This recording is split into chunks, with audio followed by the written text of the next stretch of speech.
ఈ రోజు జరిగినటువంటి ఈ యొక్క విలేకరుల సమావేశంలో సునీత చాలా స్పష్టంగా ఈ హత్యానికి ఎవరున్నారు, పాత్రదారులు ఎవరు, సూత్రధారులు ఎవరు అన్న విషయాన్ని సూటిగా సుత్తి లేకుండా చెప్పారు. అందుకే వైఎస్ జగన్మోహన్ రెడ్డికి తన అన్నకు ఈసారి ఓటేయొద్దు, అదేవిధంగా తన అన్న పార్టీకి కూడా ఓటేయొద్దు. ఇటువంటి పార్టీ కనుక మళ్లీ అధికారంలోకి వస్తే ఖచ్చితంగా ఇటువంటి హత్యా రాజకీయాలే ఉంటాయి. ఒక హత్యా రాజకీయాలు చేస్తున్నటువంటి ఈ పార్టీకి ప్రజా పరిపాలన ఇవ్వాల్సినటువంటి అవసరం ఉందా అన్నది ఏపీ ప్రజలు ఇప్పుడు గుర్తుపెట్టుకోవాలి. సో ఏపీ ప్రజల తీర్పు, ప్రజా తీర్పు నేను ఇప్పుడు కోరుతూ ఉన్నాను. మా నాన్నను చంపిన వాళ్లకు మళ్లీ మీరు అధికారం ఇస్తారా అని కూడా ఆమె ప్రశ్నించడం జరిగింది.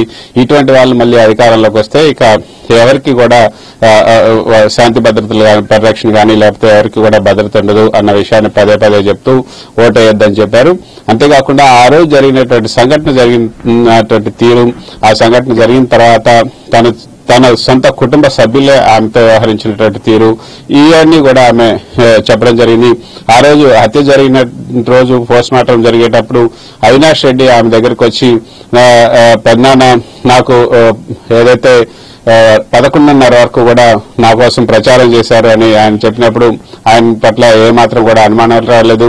ఆ తర్వాత జగన్మోహన్ రెడ్డి కూడా విలేకరుల సమావేశంలో హత్య ఏ విధంగా జరిగింది, గొడ్డలతో ఏ విధంగా చంపారు అని చెప్పినప్పుడు కూడా సొంత కుటుంబ సభ్యుల మీద అంత త్వరగా అనుమానాలు రాదు, కాబట్టి అనుమానాలు రాలేదు అని చెప్తూనే ఆ తర్వాత జరిగినటువంటి పరిణామాలు, వెలుగులో వచ్చినటువంటి అంశాలు వీటన్నిటిని చూస్తే మాకు ఈ అనుమానాలన్నీ మాకు కన్ఫర్మ్ అయ్యాయని చెప్తూ ఈ రోజు ఇచ్చినటువంటి విలేకరుల సమావేశంలో విడుదల చేసినటువంటి ఈ యొక్క ప్రెస్ రిలీజ్ లో కూడా చాలా అంశాలు ఆమె చెప్పారు. ముఖ్యంగా హైలైట్ కావాల్సినటువంటి అంశం ఏంటంటే గంగిరెడ్డి A1 ఎవరైతే ఉన్నారో గంగిరెడ్డికి అవినాష్ రెడ్డికి మధ్య జరిగినటువంటి కాల్ లిస్ట్ ఏ విధంగా ఉంది అన్నది కూడా ఇప్పుడు ఈ రోజు రిలీజ్ చేయడం జరిగింది.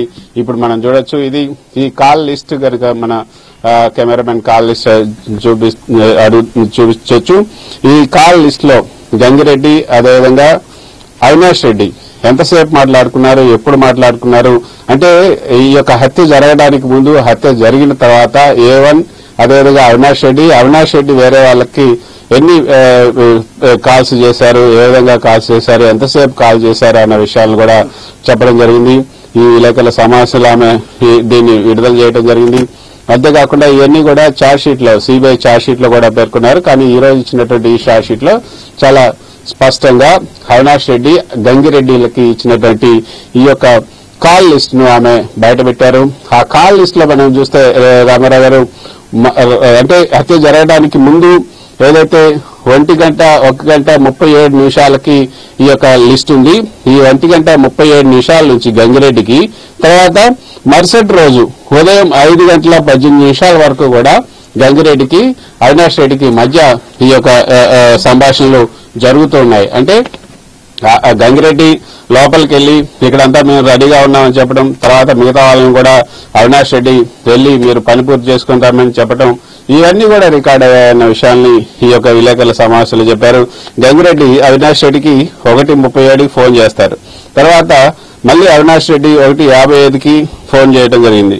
గంగిరెడ్డి 2:01, తర్వాత అవినాష్ రెడ్డి 2:04, తర్వాత గంగిరెడ్డి 2:14, అవినాష్ రెడ్డి 2:14:59 అంటే ఓన్లీ 4 సెకండ్లే మాట్లాడుకున్నారు. అప్పుడు ఓన్లీ 4 సెకండ్లే ఏం మాట్లాడుకున్నారు. తర్వాత వైఎస్ అవినాష్ రెడ్డి 2:19 ఏకుజాన 2:19 మాట్లాడుకుంటే, తర్వాత గంగిరెడ్డి 2:19:46 అంటే అన్ని సెకండ్స్లే అంటే సిగ్నల్స్ ఇస్తున్నట్టుగా ఉన్నాయి ఈ యొక్క ఇవన్నీ కూడా. తర్వాత గంగిరెడ్డి, అవినాష్ రెడ్డి, తర్వాత వీళ్ళిద్దరికి కూడా గంగిరెడ్డి, అవినాష్ రెడ్డికి 1:37 నుంచి 2:37 వరకు కూడా వీళ్ళిద్దరి మధ్య కంటిన్యూస్ గా ఫోన్లు జరుగుతూ ఉన్నాయి. తర్వాత మళ్లీ వీళ్ళిద్దరికి 4:11 ఉదయం 4:11 నుంచి మళ్లీ ఉదయం 5:18 వరకు కూడా ఈ యొక్క వాళ్ళకి కాల్ జరుగుతుంది. మధ్యలో అవినాష్ రెడ్డి వేరే వాళ్ళకు కూడా ఫోన్ చేసినటువంటి ఈ కాల్ లిస్ట్ కూడా ఈ రోజు విడుదల చేయడం జరిగింది. సో మొత్తానికి కాల్స్ అంతా కూడా చాలా సస్పిషియస్ గా ఉన్నాయి. గంగిరెడ్డి ఏం మాట్లాడారు అన్నది కూడా అంతా కూడా సిబిఐ లిస్ట్ లో ఉంది.